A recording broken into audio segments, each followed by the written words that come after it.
if he was involved in the terrorist attack. And this. बोलिए।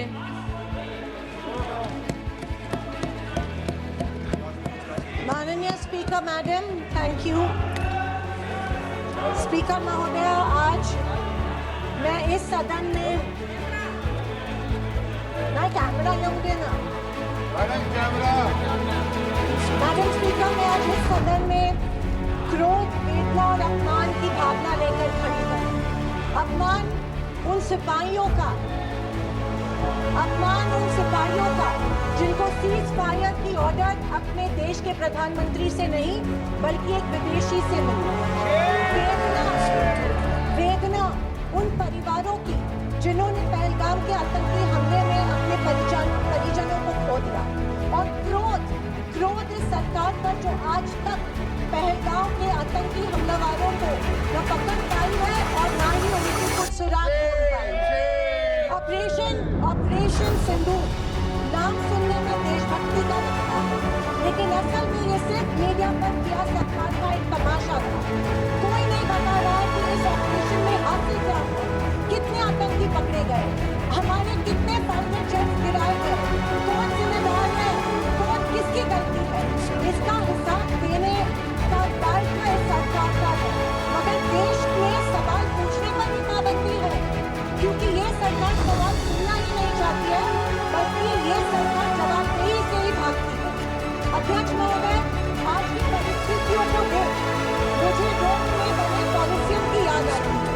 विश्व की सबसे अविस्मरणीय और पुरानी इमारतों में एक रोम में बने कॉलोसियम मनुष्य की कल्पना और निर्माण क्षमता का एक अभूतपूर्व मिसाल है, पर इसके अलावा वो एक गंदी और घिनौनी राजनीति का भी प्रतीक है।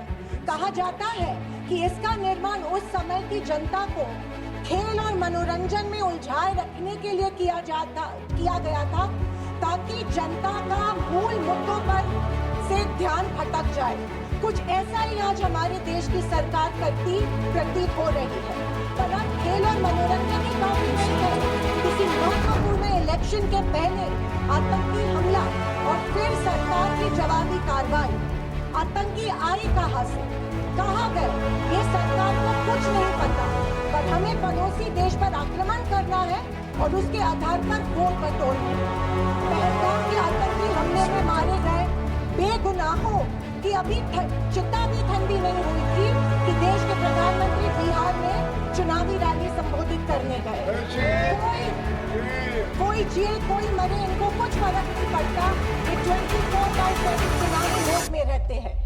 फिर साहब की मार्केटिंग की तरकस से आया नया थीम ऑपरेशन सिंदूर। मुझे हमारी सेना की बहादुरी पर बिल्कुल संदेह नहीं है। मुझे हमारी सेना की बहादुरी और वीरता पर बिल्कुल संदेह नहीं है। पर कोई इस सरकार की दुर्दशा की सीमा देखिए कि सेना के जवानों को लड़ने जरूर भेजती है, पर हमला होने से पहले दुश्मनों को आगाह भी कर देती है। ये हमारे परराष्ट्र मंत्री का बयान था। क्या यही कारण है कि हमारे जेट दुश्मन के द्वारा गिराए गए?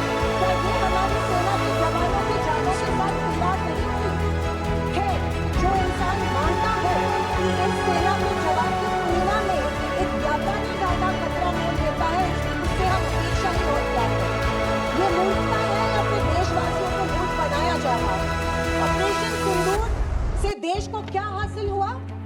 अमेरिका के दबाव में किया गया एक शर्मनाक सीज फायर। फॉरेन पॉलिसी ऐसी कि मित्र देशों ने आतंकवाद की निंदा तो की, पर पाकिस्तान की नहीं।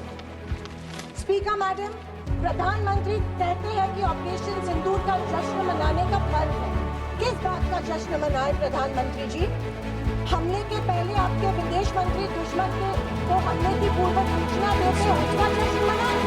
इसी का असर ये था कि हमारे जेट गिराए गए, क्या इसका जश्न मनाए? या फाइटर जेट जो क्षतिग्रस्त हुए हैं उनके पायलट का क्या हुआ? इस देश को अभी तक उसकी जानकारी नहीं है, क्या उसका जश्न मनाए? सीज फायर का ऐलान इनके कथित मित्र ट्रंप करते हैं, इससे जो हमारे देश की तीनों सेनाओं का मानसिक खच्चीकरण हुआ, क्या उसका जश्न मनाए? और तो और पहलगाम के आतंकियों को कोई सुराग नहीं, इसका जश्न मनाए। इंटरनेशनल कम्युनिटी में भारत की छवि इतनी कमजोर अब तक कभी नहीं हुई। हर चीज को इवेंट मत बनाइए मोदी जी, अपने मन की बात छोड़कर देशवासियों को की सवाल का जवाब देने की भी हिम्मत दिखाइए। याद आती है जब इंदिरा गांधी जी के सामने पाकिस्तान सरेंडर हुआ था और हार्ड लाइनर निक्सन जैसे को भी इंदिरा गांधी की बात सुननी पड़ी। और विदेशी नीति की तो हालत और भी शर्मनाक है। हमारे पड़ोसी नेपाल, बांग्लादेश और श्रीलंका जो कभी भारत के सबसे करीब थे, आज हमारी पीठ पीछे चीन से हाथ मिला रहे हैं। एक समय था जब भारत के पास एवं रिसोर्स नीति थी और आज हमारे पड़ोसी हमें लास्ट प्रायोरिटी मानते हैं। स्पीकर मैडम, विदेश जाकर इंडियन डायस्पोरा के साथ तस्वीर खिंचवाना एक विदेश नीति बन गई है। अब ये सरकार प्रश्न पत्र भी खुद बनाती है और उसमें भी खुद तय करती है। जमुना में कोई सवाल नहीं, पार्लियामेंट में कोई ट्रांसपेरेंसी नहीं। ये सरकार केवल प्रचार की मशीन बनकर काम कर रही है। पहलगाम के शहीदों के परिवारों को जवाब कौन देगा? सरकार की कूटनीति की असफलताओं को जवाब कौन देगा? चीन की बढ़ती घुसपैठ और पड़ोसी देशों की बेरुखी का जवाब कौन देगा? अगर सरकार जवाब नहीं देती है तो सरकार को सत्ता में बने रखने का कोई अधिकार नहीं है। विपक्ष का हर सांसद लोगों के सवालों को उठाता रहेगा और अगर सवालों से डरती है तो कुर्सी छोड़ो। ये कुर्सी, ये पद जवाबदेही का है, सिर्फ इवेंट सेलिब्रेशन का नहीं है। और अंत में मैं इतना ही कहना चाहती हूँ कि आवाज न सुनी हमारी, कुछ गम नहीं। आवाज न सुनी हमारी, कुछ गम नहीं। मजलूमों की चीखें तो सुन लीजिए। मन की बातें बहुत कर ली साहब, वक्त मिले तो देशवासियों की गुहार भी सुन लीजिए। थैंक यू महोदय, जय हिंद। श्री सुनील तटकरे जी।